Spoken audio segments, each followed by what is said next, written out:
नमस्कार दोस्तों, ज्ञान विस्तार क्लास 8 में आप सभी का स्वागत है।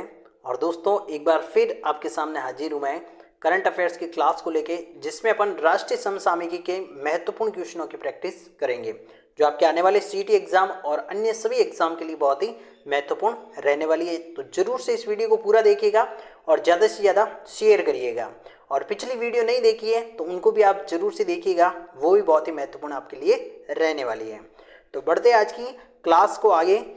सबसे पहले क्वेश्चन है आपका 61 नंबर, जो आपका होमवर्क का क्वेश्चन था। 31 दिसंबर 2023 को भारत सरकार द्वारा 16वें वित्त आयोग का अध्यक्ष किसे बनाया? बहुत ही अच्छा क्वेश्चन है, इंपॉर्टेंट क्वेश्चन है, स्टार लगाना इस क्वेश्चन को। और इसका आपका दोस्तों राइट आंसर रहेगा सेकंड वाला, अरविंद पनगड़िया को 16वें वित्त आयोग का अध्यक्ष बनाया गया है। इंपॉर्टेंट क्वेश्चन है, याद रखना। नेक्स्ट क्वेश्चन लेते हैं। 5 दिसंबर 2023 को यूनेस्को की अमूर्त सांस्कृतिक धरोहर की प्रतिनिधि सूची में भारत के किस लोक नृत्य को सूचीबद्ध किया गया है? इंपॉर्टेंट क्वेश्चन बनेगा आपके लिए, इसको भी स्टार लगाना। और इस क्वेश्चन का आपका आंसर रहेगा गरबा नृत्य को यूनेस्को की अमूर्त सांस्कृतिक धरोहर की प्रतिनिधि सूची में शामिल किया गया है। बहुत ही इंपॉर्टेंट क्वेश्चन है, 5 दिसंबर 2023 को किया गया है। वेरी वेरी इंपॉर्टेंट लगाना, गरबा नृत्य इसका राइट आंसर रहेगा 62 नंबर का। अगला क्वेश्चन है, देश में कुल कितने टाइगर रिजर्व हैं जून 2024 के आधार पे? बताना है आपको। तो इसका राइट आंसर होगा दोस्तों आपका 55 टाइगर रिजर्व देश के अंतर्गत कुल है, तो ये ध्यान रखना। और जो अपना राजस्थान का जो 5वां टाइगर रिजर्व बना था, वो ही देश का 55वां नंबर का टाइगर रिजर्व है। याद रखिएगा, राजस्थान का 5वां टाइगर रिजर्व कौन सा बना था? तो आपको ध्यान रखना है धौलपुर करौली वाला, तो वही जो है देश का 55 नंबर का टाइगर रिजर्व है। और कुल अभी कितने हैं जून 2024 के आधार पर? तो आपको बता दिए 55, सेकंड आंसर। आगे बात करें, देश का पहला बुलेट ट्रेन स्टेशन कहाँ बनकर तैयार हो चुका है? तो इसका आपका राइट आंसर होगा दोस्तों अहमदाबाद के अंतर्गत देश का पहला बुलेट ट्रेन स्टेशन बनकर तैयार हो चुका है। फिर आगे बात करते हैं, वर्ष 2023 के लिए विश्व का सर्वश्रेष्ठ हवाई अड्डे का खिताब किसे प्रदान किया गया है? विश्व का सबसे सर्वश्रेष्ठ हवाई अड्डे की बात की है, तो यहाँ पर आपका राइट आंसर रहेगा फर्स्ट ऑप्शन, चांगी हवाई अड्डा सिंगापुर के अंतर्गत है, उसे सर्वश्रेष्ठ हवाई अड्डे का खिताब दिया गया है। तो याद रखना, इंपॉर्टेंट क्वेश्चन है। नेक्स्ट क्वेश्चन की बात करें, 15 जनवरी 2024 को नीति आयोग द्वारा जारी बहुआयामी गरीबी सूचकांक 2022-23 के दौरान देश में कितने प्रतिशत गरीबी है?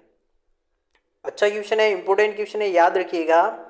बहुआयामी गरीबी सूचकांक 22-23 जो कि नीति आयोग के द्वारा जारी किए गए आंकड़े हैं, तो इसके अनुसार देश में कितने प्रतिशत गरीबी है? तो इसका आपका राइट आंसर हो जाएगा सेकंड वाला, 11.28% की देश में गरीबी दर्ज की गई है। तो याद रखना 11.28%। नेक्स्ट, पीएम जनमन योजना का संबंध किससे है? बहुत ही इंपॉर्टेंट क्वेश्चन है। और इसका क्या राइट आंसर है? देखिए, पहला ऑप्शन है अल्पसंख्यक समुदाय की बालिकाओं को उच्च शिक्षा प्रदान करना, सेकंड आंगनबाड़ी महिलाओं का सशक्तिकरण, तीसरा फेरी लगाने वालों को आर्थिक सहायता, कमजोर आदिवासी समूहों की वित्तीय सहायता। तो यहाँ पर पीएम जनमन योजना की बात की है, तो उसका सही आंसर रहेगा आपका 4 नंबर ऑप्शन, कमजोर आदिवासी समूहों को वित्तीय सहायता प्रदान करना। नेक्स्ट आगे बात करें, पीएम गति शक्ति का संबंध किससे है? इंपॉर्टेंट क्वेश्चन है, पीएम गति शक्ति का संबंध किससे है? तो आपको याद रखना है, पीएम गति शक्ति का संबंध किससे है? रेल गलियारों का विकास से है। तो फर्स्ट ऑप्शन आपका इसमें राइट रहेगा। गति शक्ति यानी कि रेल ट्रेन क्या करती है, एक जगह से दूसरी जगह गति करती है, तो आपको लगा रहना है गति शक्ति रेल गलियारों का विकास करना। नेक्स्ट, हीरालाल सामरिया हाल ही में चर्चा में रही, उन्हें किस पद पर नियुक्त किया गया है? इंपॉर्टेंट क्वेश्चन है, हीरालाल सामरिया किस पद पर नियुक्त हुए? तो आपको ध्यान रखना है 4 नंबर ऑप्शन राइट होगा, केंद्रीय मुख्य सूचना आयुक्त के पद पर इन्हें नियुक्त किया गया है। आपसे क्वेश्चन ऐसे भी पूछा जा सकता है कि हाल ही में केंद्रीय मुख्य सूचना आयुक्त कौन बने हैं? तो आपको बताना है हीरालाल सामरिया। तो क्वेश्चन उल्टा घुमाकर भी पूछा जा सकता है, ठीक है। नेक्स्ट, विश्व का पहला प्राकृतिक खेती विश्वविद्यालय कहाँ स्थापित किया जा रहा है? इंपॉर्टेंट क्वेश्चन है। विश्व का पहला प्राकृतिक खेती विश्वविद्यालय की बात की है तो इसमें आपका दोस्तों राइट आंसर रहेगा सेकंड वाला, गुजरात के अंतर्गत स्थापित किया जा रहा है। फिर आगे बात करें, देखिए दोस्तों यहाँ पर यदि आप समान पात्रता परीक्षा सीईटी की तैयारी कर रहे हैं तो आपके लिए हमारे द्वारा ज्ञान विस्तार क्लासेस की ओर से 3 फ्री मॉडल पेपर तैयार किए गए, जो आपको हमारे एप्लीकेशन ज्ञान विस्तार क्लासेस एप्लीकेशन को डाउनलोड करने पर वहाँ पर उसमें फ्री मटेरियल के अंतर्गत मिलेंगे। बहुत ही शानदार वाक्य के साथ तीनों मॉडल पेपर हैं, आप जरूर एग्जाम से पहले इनका अभ्यास कर लें। नेक्स्ट आगे बढ़ते हैं, केंद्र सरकार की श्रेष्ठ यानी श्रेष्ठ आपको ऐसा दिख जाए हिंदी में या फिर इस प्रकार से इंग्लिश में लिखा हुआ आ जाए श्रेष्ठ योजना का संबंध किससे है, तो आपको बताना है शिक्षा से है। तो आप क्या बता दोगे, श्रेष्ठ शिक्षा। कैसे याद करना, श्रेष्ठ शिक्षा। तो श्रेष्ठ योजना का संबंध किससे ये आ जाए तो आप बता देना शिक्षा से संबंध है इसका।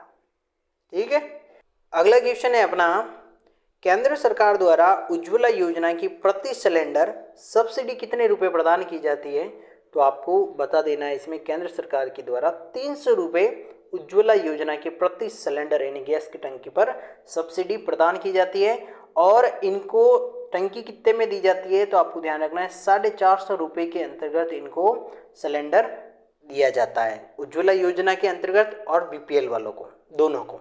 तो याद रखना इसमें केंद्र सरकार की तो है 300 रुपये सब्सिडी यहाँ पर, और 450 रुपये जिसको टंकी लेनी है वो इसका टंकी का देगा पैसा। ठीक है, नेक्स्ट बात करें, सिलक्यारा डंडाल गांव सुरंग बनने के बाद उत्तरकाशी और यमुनोत्री के बीच की यात्रा कितने किलोमीटर कम हो जाएगी। यानी सिलक्यारा डंडाल गांव में जो सुरंग बन रही है उस सुरंग के बनने के बाद उत्तरकाशी और यमुनोत्री के बीच में यात्रा का कितनों किलोमीटर जो है दूरी कम हो जाएगी, तो इसका आपको राइट आंसर बताना है 26 किलोमीटर उसमें दूरी कम हो जाएगी, क्योंकि शॉर्टकट जो है सुरंग बन जाएगी तो उससे दूरी कम तय करनी पड़ेगी। और ये आपको एक चीज बतानी है कि सिलक्यारा डंडाल सुरंग कहाँ पर किस राज्य के अंतर्गत बन रही है, तो ध्यान रखना है उत्तराखंड के अंतर्गत। कहाँ पर है, उत्तराखंड के अंतर्गत। ये भी क्वेश्चन आपसे एग्जाम में पूछा जा सकता है, याद रखना उत्तराखंड। फिर बात करें आगे, नेक्स्ट, भारत की मेजबानी में आयोजित voice of global south summit का मुख्य विषय क्या है। इंपॉर्टेंट क्वेश्चन बनता है। पहली तो ये कि voice of global south summit की मेजबानी कौन करने वाला है, तो आपको ध्यान रखना है भारत देश करेगा। ठीक है, और इसका मुख्य विषय क्या है, तो आपको ध्यान रखना है ऊर्जा सुरक्षा और विकास, ऊर्जा सुरक्षा और विकास समृद्धि का रोड मैप है। क्या है, ऊर्जा सुरक्षा और विकास समृद्धि का रोड मैप, पहला ऑप्शन आपका राइट हो जाएगा। और फिर मैं आपको बता रहा हूँ कि इसका थीम भी याद रखना विषय वाला, और इसकी मेजबानी कौन सा देश कर रहा है, डायरेक्ट भी आपको पूछा जा सकता है, तो भारत देश इसकी मेजबानी कर रहा है। नेक्स्ट अगला क्वेश्चन लेते हैं, 1 नवंबर 2023 को भारतीय रिजर्व बैंक के नए कार्यकारी निदेशक कौन बने हैं। इंपॉर्टेंट क्वेश्चन है, याद रखिएगा, भारतीय रिजर्व बैंक आरबीआई के नए कार्यकारी निदेशक कौन बने हैं, तो यहाँ पर आपका राइट आंसर होगा मनोरंजन मिश्रा। कौन बने, मनोरंजन मिश्रा नए कार्यकारी निदेशक बने आरबीआई के। फिर अगला क्वेश्चन लेते हैं, देश के कौन से 2 शहरों को हाल ही में यूनेस्को ने सृजनात्मक शहर नेटवर्क की अपनी नवीनतम सूची नवंबर 2023 के अंतर्गत शामिल किया है, तो आपको यहाँ पर बताना है कोझिकोड व ग्वालियर को देश की 2 शहरों को यूनेस्को ने सृजनात्मक शहर नेटवर्क की नवीनतम सूची में शामिल किया गया है। तो याद रखना 3 नंबर ऑप्शन कोझिकोड व ग्वालियर शहर। नेक्स्ट अगला क्वेश्चन लेते हैं, केंद्र सरकार ने नवंबर 2023 में आयुष्मान भारत हेल्थ एवं वेलनेस केंद्रों का नाम बदलकर क्या कर दिया है, तो यहाँ पर आपको ध्यान रखना Ayushman Bharat health and wellness केंद्रों का नाम क्या किया गया है, आयुष्मान आरोग्य मंदिर। याद रखिएगा, आपको ऑप्शन सारे पढ़ने हैं एग्जाम में, गलत नहीं करना है। आयुष्मान आरोग्य मंदिर इसका राइट आंसर है।